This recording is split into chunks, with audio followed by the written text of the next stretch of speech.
pendirian dari gereja ini itu seperti apa? Silakan Pak Majelis. Pendirian gereja Ini didirikan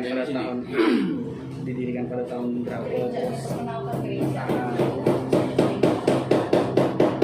gereja ini kurang lebih tahun 60-an sekian. Pastinya saya tidak 67. Ya, 63. Gereja ini. 63 40, 67 Pontianak. Ya. Kemudian kalau pendirian gereja ini ya awalnya kecil sih, dan lebih tua daripada Masjid Mujahidin, karena Masjid Mujahidin itu tahun 70 lebih, 77 78 lah gitu berdirinya. Artinya kalau di Jalan Ahmad Yani ini inilah rumah ibadah tertua yang ada di Jalan Ahmad Yani, gereja GKI seperti itu. Terus untuk penempatan namanya, apakah seiring berjalan waktu tuh ada pergantian nama Oh, gereja? tidak, gereja kami ini dari pusat dari Sinode itu namanya Gereja Kalimantan Evangelis GKI. Nah, cuma nanti ada nama-nama nama-nama jemaat. Nah, jemaat Pintu Elok Pontianak.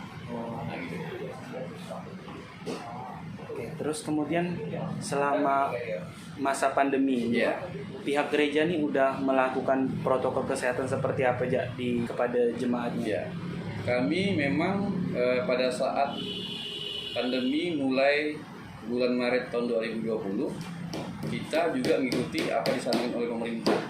Jadi kita tidak melaksanakan ibadah. Tapi mulai tanggal 5 Juli 2020 kita melaksanakan ibadah dengan protokol kesehatan yang ketat.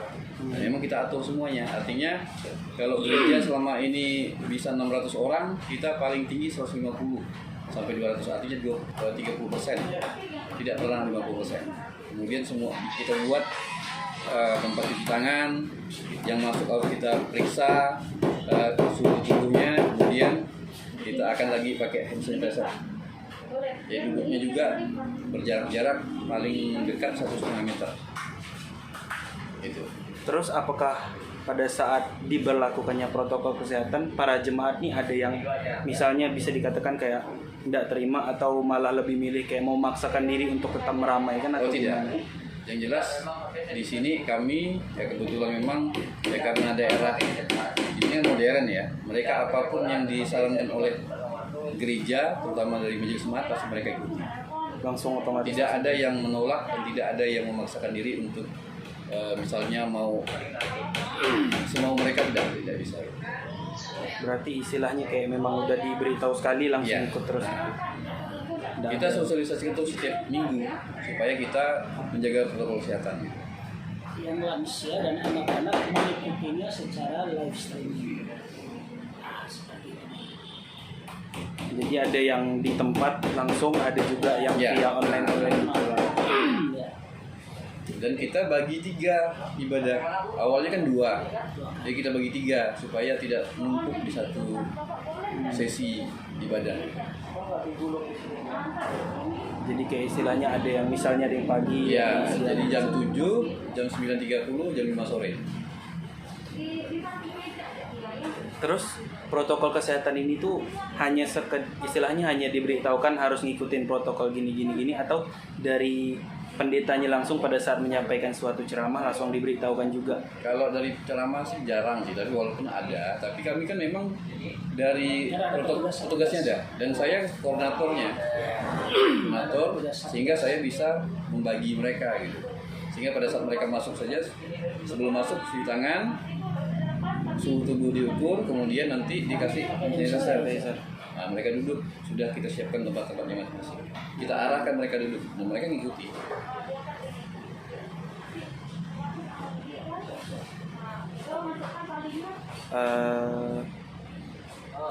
Bentar ya Pak, ngeblank Pak. Anda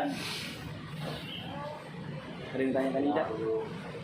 silakan bantu Kalau dong. bisa habis yang kayak habis bayang tuh kursi-kursinya tuh dibersihkan lagi nggak Pak? Misalnya kayak disinfektan atau Dia ini selalu dibersihkan, tapi kan karena misalnya ada yang waktu dekat sekali kan tidak mungkin. Tapi karena memang mereka kan berjarak duduknya, artinya kan dia duduk di tempat itu mungkin paling ada orang paling sekali lagi, kan tidak beda seperti di mana di bank. bank itu kan juga orang berkali-kali duduk di situ. Tapi karena awalnya mereka cuci tangan dan sebagainya, dihindarilah. Makanya tidak ada salam-salam kan. Artinya mereka akan menjaga pribadi lagi masing-masing. Yang jelas kalau gereja kita selalu bersihkan setiap minggu. Itu aja. Pola kita ganti baris. Katakanlah pagi orang duduk di baris ini, tapi ini tutup. Nah, jadi habis ibadah untuk masuk kedua, jalur ini yang dipakai, yang ini tutup. Kalau udah dibersihkan ditutup, jadi pakai yang belum dipakai. Nah, habis itu baru disedikitkan setelah ibadah kedua. Nah, jadi baru dibersihkan oleh tim pembersih dengan menyemprotkan disinfektan untuk jam 5 sorenya lagi. Jadi seperti itu. Jadi tidak satu bangku. Nah, bangkunya bergantian. Jadi katakanlah duduk di sini, bangku ini tutup, buka di sini dan selalu selang-seling. Nah, bangkunya selang-seling. Bukan cuma sekedar kayak dijaga jarak, ada yang Tidak. kosong gitu, tapi per baris juga Per baris diganti. digantian. Nah, ibadah pagi menggunakan baris tertentu, nanti ibadah kedua menggunakan baris yang tadi ditutup. Nah, seperti itu. Tunggu di luar. Jadi awalnya satu bangku kita 6 orang, jadi berkurang jadi hanya 3 orang.